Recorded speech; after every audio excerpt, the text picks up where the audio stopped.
let's have a little mail time for some mods here. Let's see what we got. We just got this today. This should be Lamborghini Performante Huracan Performante springs. We're gonna be doing some suspension mods to the R8 next couple days. So we are going to be installing a much higher spring rate spring, but also with a reduced ride height. These came off of a Lamborghini Huracan Performante from the factory. They don't really look like much, do they? They look like springs or something. So these are probably fronts, actually. And these are probably rears because the motor is heavy. What's in the back? So there you go.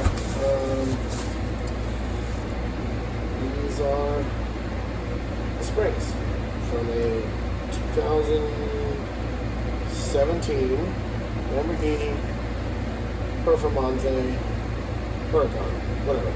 Huracan Performante, however you want to say it. Shit, yeah. Full send.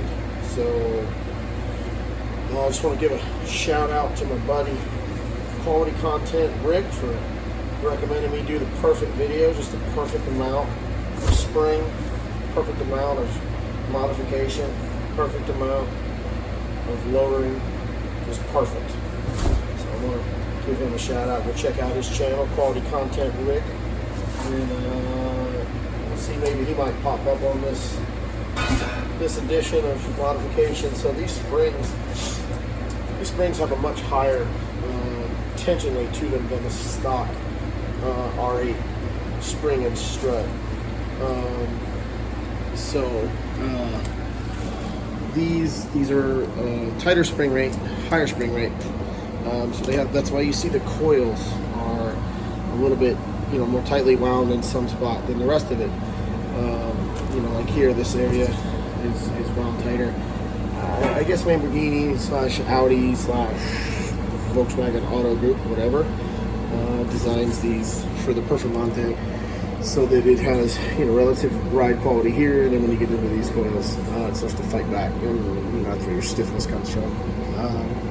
So anyway, these on an R8, as they do actually on the Huracan Performante, they're supposed to lower it like 1.25 inches in the back and like 1/2 inch in the front, which doesn't sound like a lot, but when you don't have much fender gap to begin with, and that's with the hood, whatever you want to call it, the frunk, slightly open because I have the battery tender on it because this car sits quite a bit. But the gap looks bigger on the camera. It's really not that big in person. I don't know why it's coming out that way. I don't know if the convex lens on the camera or just the angle is convex. I don't know. It's not actually that high. I don't know why it looks like that. But anyway, so that should almost exclusively go away. So these are what we're going to be putting on the car. These are adjustable magnetic shocks, struts, whatever. These are all Audi parts, but they're shared on the Huracan, on Lamborghini. Because Lamborghini and Audi are, an R8 and a Huracan and the Gallardo and all that. They're literally like brother and sister. There's like no difference whatsoever other than interior and the body. But these are adjustable magnetic struts for the performance settings. So these are going on. That's what's actually already on this car, but I got an extra set just because that way the car's not down at all while we do this. And I had two, I suspect, on this car that are actually leaking. So these came off of a buddy's 2012 SV Gallardo, or I'm sorry, Bicolore Gallardo, or whatever, I don't know. So anyway, these are gonna get swapped out. We're gonna do a video on taking these struts apart and swapping out the Performante springs. So it'll actually be pretty good because it's actually really simple. You'll compress the spring just like you would in any other strut. You compress the spring and then you knock this cup up that way, and that there's like a C-clip around this body. You release that C-clip and then this cup can come all the way down to here. I think technically it can come off. No, it can't come off this end. But anyway, this cup will come all the way down here. Once the spring come down, and then this cup right here will come down with it. And then this is a separate piece. This is essentially the top nut that holds the strut assembly together. So once this goes down, you release this C-clip that's underneath this thing. With this up, with the spring compressed, C-clip release, this slides down, spring goes down, this cup goes down too. Then you can grip the strut, the shock shaft, hold it still, and then unscrew this, and then you unscrew that, and then everything comes off, and you can change the spring and put it back together.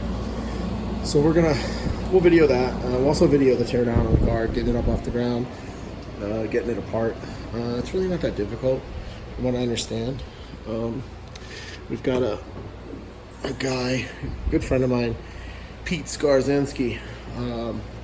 He's the lead R8 tech at Audi North, good friend of mine. So he's done this a million times. So he's gonna come over and help us, and we're gonna get some video of that. So long story short, you jack this up, take the tire off, take the wheel off, and the inner fender here all has to come off. It's actually a separate fender liner from this piece. This is just like a cover, I guess. But anyway, you take this piece that's in here, the fender liner, out, and then you can get to the strut, which actually attaches somewhere up in here. The top mount is, then the lower mount is on the suspension. And then the rear, fairly similar. Jack it up, take the wheel off, fender liner comes out, and then there's an intake for the engine that is part of this assembly in there, the scoops and the doors. So there's two ducts. There's a top one and a bottom one.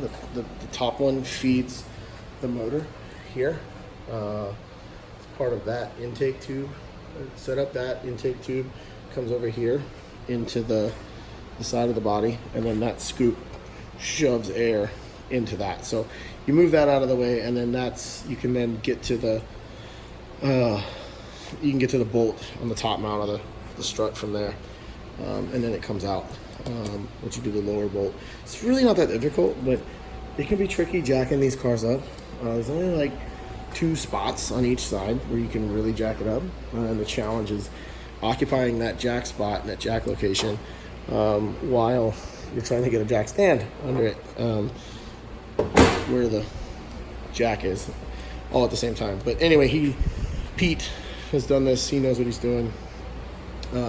So we'll get that started in the next few days. We'll probably do a video on tearing the struts apart first, and then go from there and get it started. Do some more videos on this girl here. We're probably gonna do some more interior work because whenever I was putting the car together, I was kind of rushing, and that looks really orange in the camera. That's not perfect at all. But anyway, so this came out okay. I mean, this came out, I say okay. The interior actually came out fantastic. The guy who did it. But the door panels are stock. So we're gonna start working on the door panels. We're probably gonna make a new shift boot out of Alcantara with stitching to match the seats, and a couple other little things. He already custom did the floor mats to match the seats. So we're gonna start whittling away on the interior on this car, and get it buttoned up. He did a really nice job on the backside of these seats. Normally this is just like a hard plastic shell, and he took it and he wrapped it in foam, and he made this whole thing, I guess, just to be different. But anyway, so more to come for sure on that. So all right, we'll wait till the video of doing the old struts. Perfect.